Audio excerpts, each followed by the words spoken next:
வணக்கம் மக்களே. Black tea, black coffee அப்படின்னு நம்ம வாங்கி குடிக்கிறோம்ல, அது நல்லதா கெட்டதா அப்படின்ற ஒரு விஷயமே யாருக்கும் தெரியாது. ஸோ காஃபி டீ குடிக்கிறதுனால நமக்கு கார்ஃபின் அதிகமாகி நம்மளுடைய உடலுக்கு பாதிப்பு அப்படின்னு சொல்லி கேள்விப்பட்டிருப்போம். அதுவே சர்க்கரை, பால் இதெல்லாம் சேர்க்காமல் நம்ம பிளாக் டீ, பிளாக் காஃபி குடிக்கும்போது அது நல்லதா அப்படின்னு கேட்டிங்கன்னா அதுக்கும் நிறைய விஷயங்கள் சொல்கிறாங்க. அது என்னென்ன அப்படின்றத இந்த ஒரு பதிவில் நம்ம பார்த்து தெரிஞ்சுக்க போகிறோம். அதுக்கு முன்னாடி நீங்கள் என்ன பண்ணணும், நம்மளுடைய சேனலை மறக்காமல் சப்ஸ்கிரைப் பண்ணிவிட்டு சைடில் இருக்கக்கூடிய பெல் பட்டனையும் கிளிக் பண்ணி ஆல் அப்படின்ற ஆப்ஷனை செட் பண்ணி வச்சுக்கிட்டீங்க அப்படின்னா நான் போடக்கூடிய தகவல்கள், அற்புதமான விஷயங்கள் உங்களுக்கு நோட்டிஃபிகேஷனோட அடிக்கடி வந்து சேர்ந்துடும். இப்போ நம்ம பதிவுக்குள்ளே போயிடலாம். காஃபி பிரியர்களுக்கு பால் காஃபியை விட பிளாக் காஃபி நல்லது அப்படின்றது தெரியும். அதே சமயம் அதிகமாக எடுத்துக்கொள்ளும் போது அதனால் சில உடல்நல பிரச்சனைகளும் நமக்கு வரக்கூடும் அப்படின்னு சொல்கிறாங்க.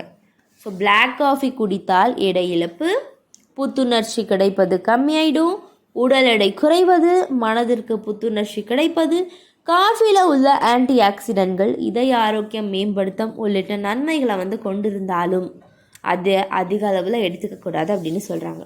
ஸோ பொதுவாக புத்துணர்ச்சி கிடைக்க வேண்டும், மனதை ரிலாக்ஸாக வைத்து கொள்ள வேண்டும் அப்படின்றதுக்காக தான் நம்ம காஃபி குடிப்போம். ஆனால் பிளாக் காஃபியை அதிகமாக எடுத்துக்கொள்ளும் போது மன அழுத்த ஹார்மோன்களை கார்டிசோல் உற்பத்தி அதிகரிக்கும். ஸோ இதனால் மன அழுத்தம், பதட்டம் உள்ளிட்ட மனநல பிரச்சனைகளும் உண்டாகுகிறது அப்படின்னு சொல்கிறாங்க. ஸோ அடுத்த விஷயம் என்ன அப்படின்னு பார்த்தீங்கன்னா, அதிகமாக பிளாக் காஃபி குடித்தா தூக்க சுழற்சி முறை பாதிக்கப்படும். ஸோ இப்போது காஃபி குடித்த உடனே நமக்கு ரிலாக்ஸ் ஆகுது, தூக்கம் தெளிஞ்சிருது அப்படின்னு சொல்கிறாங்கல்ல, ஸோ அதுதாங்க. அதே சமயம் நீங்கள் இரவு நேரத்தில் காஃபி குடிச்சிட்டு படுத்தாலும் அது நம்மளுடைய உடலுக்கு பிரச்சனை தான். ஸோ தூக்கம் அப்படின்றது நமக்கு வராது, நம்ம ரெஃப்ரெஷ் ஆகிடுவோம். ஆனாலும் அந்த காஃபி நம்மளுடைய உடலுக்கு பாதிப்பு ஏற்படுத்தும் அப்படின்னு சொல்கிறாங்க. ஸோ அதிலும் இரவு உணவுக்கு பின் காஃபி டீயை டோட்டலி நீங்கள் அவாய்ட் பண்ணியே ஆகணும். இது தூக்கத்திற்கு நமக்கு கேடு விளைவிக்கும் அப்படின்னு சொல்கிறாங்க. ஸோ பால் சேர்க்கப்படாத பிளாக் காஃபியாக இருந்தாலும் அளவுக்கு அதிகமாக எடுத்துக்கொள்ளும் போது அது வயிறு மற்றும் குடல் சம்பந்தமான பிரச்சனைகளை ஏற்படுத்துது. ஸோ அதிலும் சாப்பிடும் பின் பிளாக் காஃபி எடுத்துக்கொள்ளவே கூடாது. அப்படி எடுத்துக்கொள்ளும் போது வயிறு வீக்கம், நெஞ்செரிச்சல், அசிடிட்டி போன்ற பிரச்சனைகள் உண்டாயிடுது அப்படின்னு சொல்கிறாங்க. ஸோ அதிகமாக பிளாக் காஃபி குடிக்கும்போது இது உடலில் சில ஊட்டச்சத்து பற்றாக்குறையை ஏற்படுத்தக்கூடும். காஃபி அதிகமாக எடுத்துக்கொள்ளும் போது அதில் இருக்கக்கூடிய கார்ஃபைன் நம்மளுடைய உணவுகளில் இருந்து கிடைக்கிற கால்சியம், இரும்பு சத்து, ஜிங்க் போன்றவற்றை உடல் உறிஞ்சுதவை தடுத்துடும் அப்படின்னு சொல்கிறாங்க.